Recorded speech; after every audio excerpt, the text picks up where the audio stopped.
Hey guys, what is going on? So I wanted to talk about some potential training styles that can help you maximize your results if you are taking something like Turkesterone or Ecdysterone as a way to help you build muscle. Okay, so this is much more geared towards people who are maybe in a plateau, maybe have been lifting for a long time. And I think that's mainly the type of people who should even be trying these types of supplements. Like obviously if you're seeing good results without them, you don't really need them. But some people, they want to see gains faster. They're seeing diminishing returns. I know that was the case for me when I started taking these.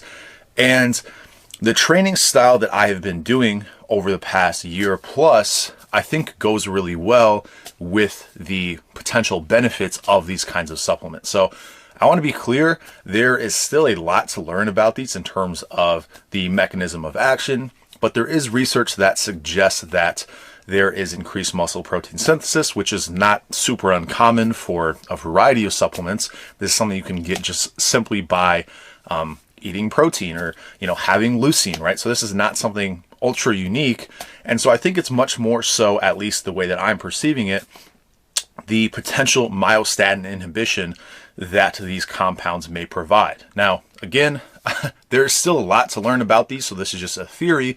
But the way that I've been training over the past year or so seems to really be unlocking the benefits of, these supplements. And I've been taking them for over a year at this point, and I'm still getting tremendous results. In fact, it seems like the results that I'm getting now are even better than what they were at in the beginning. Okay, so I've really kind of doubled down on this method, and this is just simply increasing your training frequency, increasing your volume, and really kind of leaning into that potential myostatin inhibition aspect of these supplements while doing your training to actually replicate that as well. So you're getting kind of this 1 + 1 = 3 effect. At least that's how I'm perceiving it, and it does appear to be working quite well. So if you don't know what myostatin is, it's basically your mortal enemy in terms of building muscle. Okay, so if you think about it from an evolutionary standpoint, everything that we've done to evolve as a species is, how can we reproduce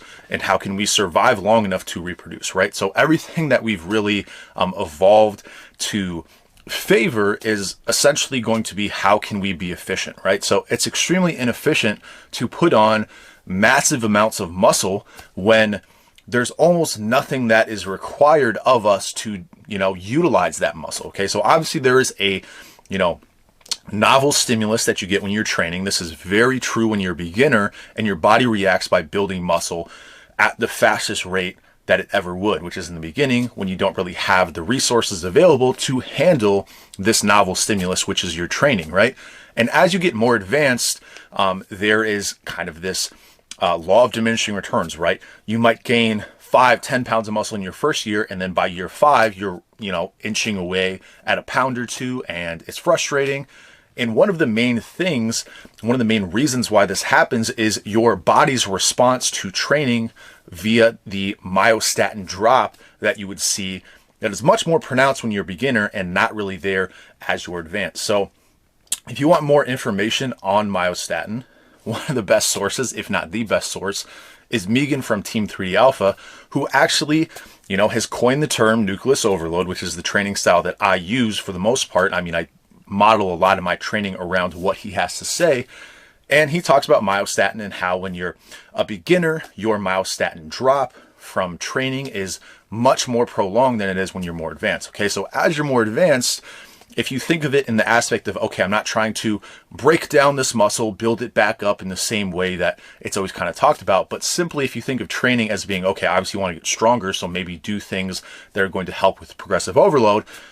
But ultimately, your training should be focused on really dropping myostatin, okay? And then there are other aspects in terms of building muscle and what's most efficient for that. But ultimately, training frequency is going to be your best bet in terms of a very large drop in myostatin, okay? And then if you're adding these supplements on top, which, a theory is that they are potent myostatin inhibitors, when you get that effect of both of these things, your body's basically in this mode of constant myostatin inhibition, and that's going to allow you to build more muscle. At least that's the theory, right? So I personally, not only do I train every day and I train full body every day, even though I'm a little bit, I'm neglecting my legs a little bit more just because it's not something that I want to focus on quite as much. And I'm not saying that that's what you guys should do. It's just personally what I prioritize. But I've very frequently over this past year have been training 2 times a day. And a lot of people can't do that. I'm not saying you have to do that. But ultimately, you should see the relationship between training frequency, training twice a day, once a day, as opposed to trying to get as much rest as possible. This is kind of a paradigm shift in terms of how you're actually analyzing what kind of training is effective. So just something to think about. Obviously, train however you want. I'm just talking about the training that I've been doing, what seems to have been working for me. But again, I've been taking this stuff for over a year, and I seem to be making probably the fastest progress that I've made thus far, and especially the fastest progress that I've made prior to kind of switching to this training style and prior to taking these supplements that I think give that additional benefit of myostatin inhibition. Okay, so something to consider if you want more information on potential training styles in terms of doing nucleus overload, doing higher frequency training, the relationship between volume and hypertrophy, or potentially strength gains down the line, depending on how you want to train. Megan from Team 3D Alpha is an excellent place, an excellent resource that, again, a lot of my training, a lot of my philosophies are rooted in what he has to say. And, you know, my introduction to Ecdysterone in general was via Megan. My introduction to the importance of myostatin, all these things I learned from his channel. So that's a great resource. But I just wanted to share that because the concept of training multiple times a day, the concept of hitting a muscle group every day, these are just kind of like taboo subjects. And I know a lot of you guys have had success. I know people have commented on my videos, their success with that training style being nucleus overload. However you want to do it is up to you. Again, I'm not telling you how to train, but this is just something to consider. And again, one reason why I really think that I've had a lot of success with this, and I continue to see that success, because I'm looking at my training from a different scope. Okay, so anyway, that's all I got to say about that. I'll keep you updated, and I'll talk to you soon.